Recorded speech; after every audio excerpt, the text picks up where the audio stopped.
Hello everyone, hello mga ka-Ingrow. So, ito nga pala yung pwesto ko dito sa loob ng bahay. So, ayan. Bali, kaya nga ako by appointment kasi nga per client per client sa loob lang. And then, pwede naman mag-antay dyan yung iba kung talagang mga naka-appointment sila. Yun nga lang.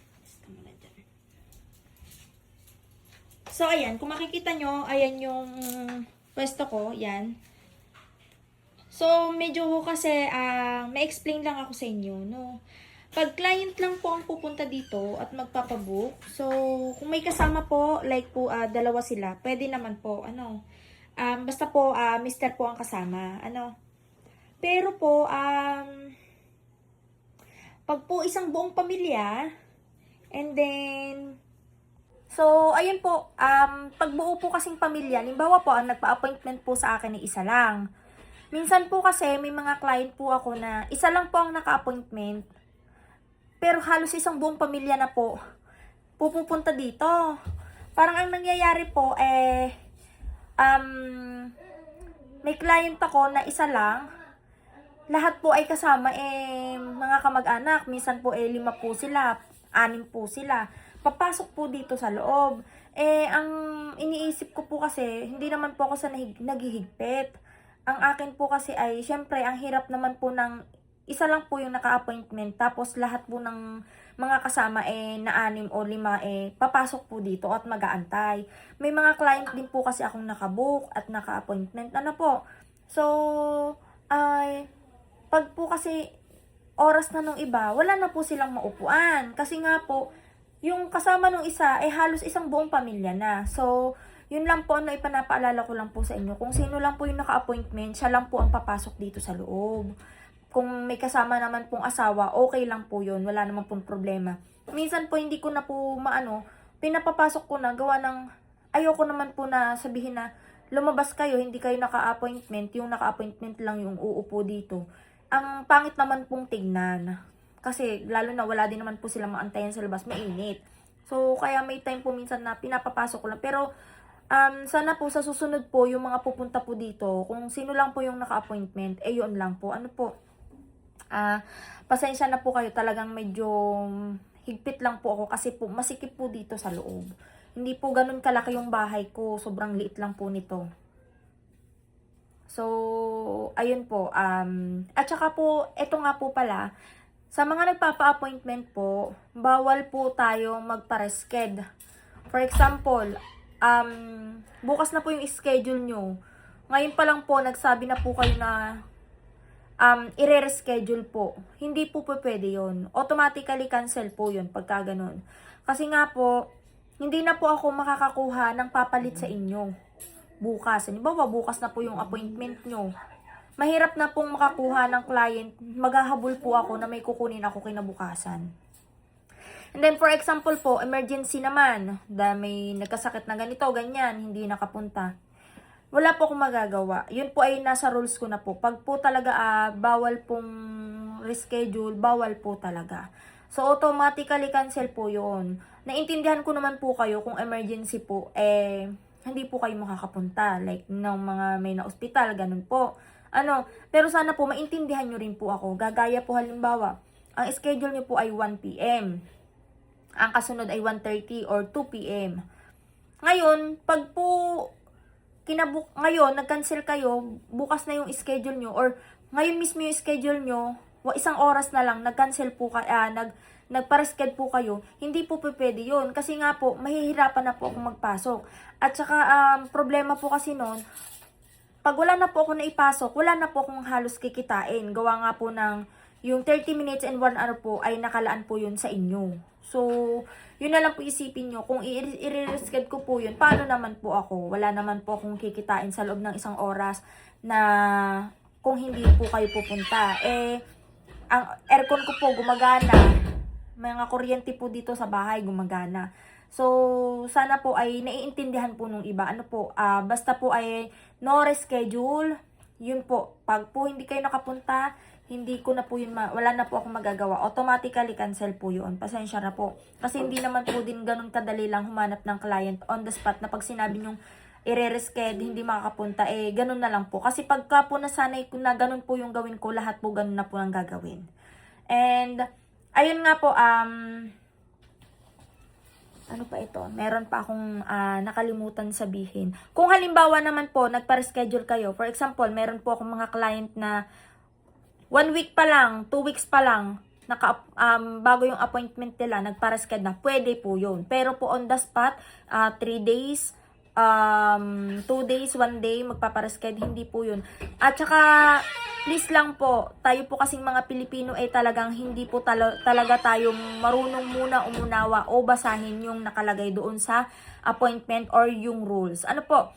Sana po, bago po kayo mag-send ng appointment, basahin po muna, unawain at intindihin. Madali naman po siyang unawain, madali rin naman pong basahin. So, yung may mga Pilipino po kasi talaga na tamad po talagang basahin. Hindi po talagang, ayaw po talagang basahin, tapos marami pong sasabihin. So, yun lang po, magbasa po maigi kung ano po ang nakalagay para po naiintindihan. So, yun po, problema ko po dito, maliit yung space ko. Kaya po, ang ginagawa ko ay per client lang po dito sa loob. Kaya nga po, may schedule. So, ang schedule po, halimbawa, 1 p.m. May kasunod po yun na 1:30. So, syempre, bago po matapos yung 1 p.m. ko, nandito na yung 1:30, aalis na po yung pang 1 p.m. So, kaya po, ganito po, maliit lang po talaga yung space. And then, dahil nga po talagang minsan po ay isang pamilya ang pumupunta dito, sasabihin ko na po sa inyo, bawal po. Ano po, kung sino lang po yung naka-appointment, kung may kailangan pong kasama siya na asawa, pwede naman po. Wag lang po yung kaibigan o ano, na maganda na po kasi yung kung sino lang po yung kasama nyo, asawa, ganun. Yun po, pwede pong pumasok dito. So, pag-iisipan ko pa po kung ano yung mga gagawin para medyo magkasya po. Ano po, minsan po kasi yung iba, ang aga, kasi nga po malayo pa sila.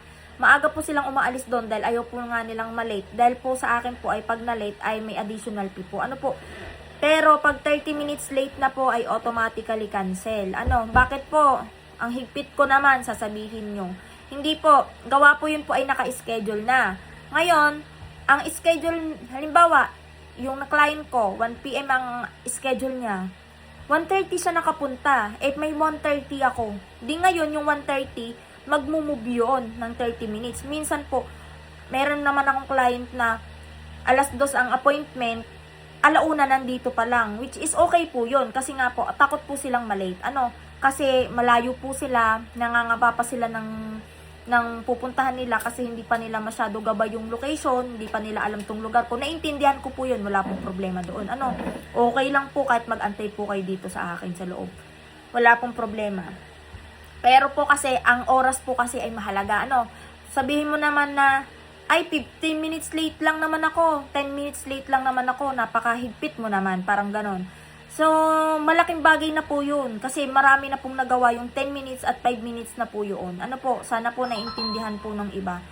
Basta po, pagka 30 minutes late, automatically cancel po. Mahiya naman po yung iba sa mga maaga pong nakakarating. Gawa ng sila po ay nag-a-adjust ng oras para makapunta po sila sa tamang oras.